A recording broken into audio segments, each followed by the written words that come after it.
وطن عشق من، هموطن جان من، وطن روح من، عز و ایمان من.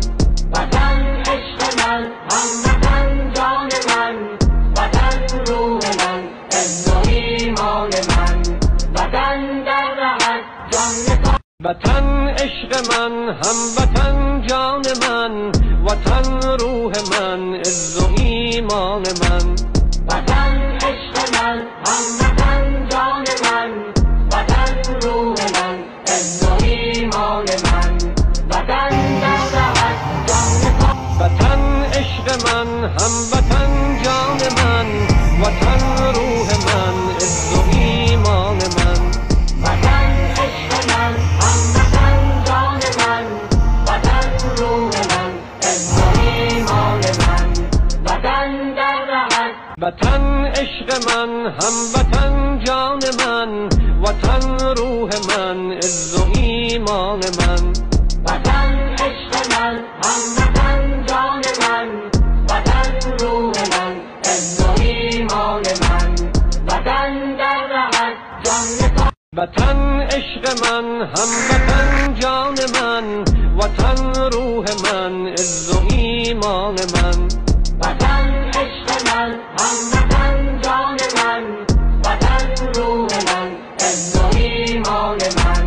وطن در رهت جان وطن عشق من، هموطن جان من، وطن روح من، عز و ایمان من.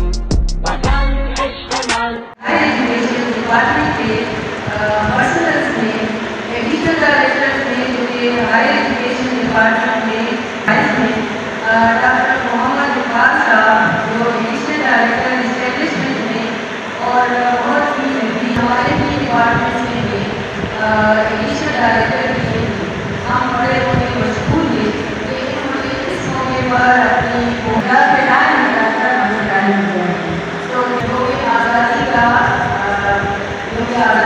ट्रांजिशन और उसके साथ साथ मालिक हक की कामयाब ऑपरेशन बुनियादी महसूस का सेलिब्रेशन के तौर पर हम इकट्ठा की रोजाना सेलिब्रेशन में जो भी आज़ादी जैसे कि हमें पता है सारे लोगों ने कोशिश की है कि छुट्टियों में स्टाफ की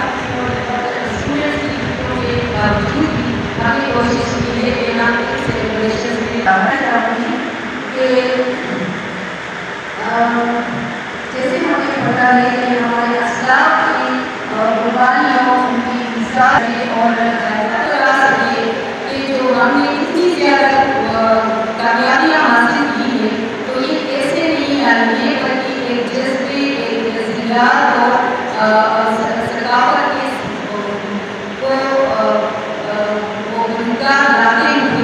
هموطن جان من، وطن روح من، عز و ایمان من. وطن در رهت جان هموطن جان من، وطن روح من، عز و ایمان من. وطن در رهت جان وطن روح من، عز و ایمان من. وطن عشق من، هموطن جان من، وطن روح من، عز و ایمان من. وطن در رهت جان وطن روح من، عز و ایمان من.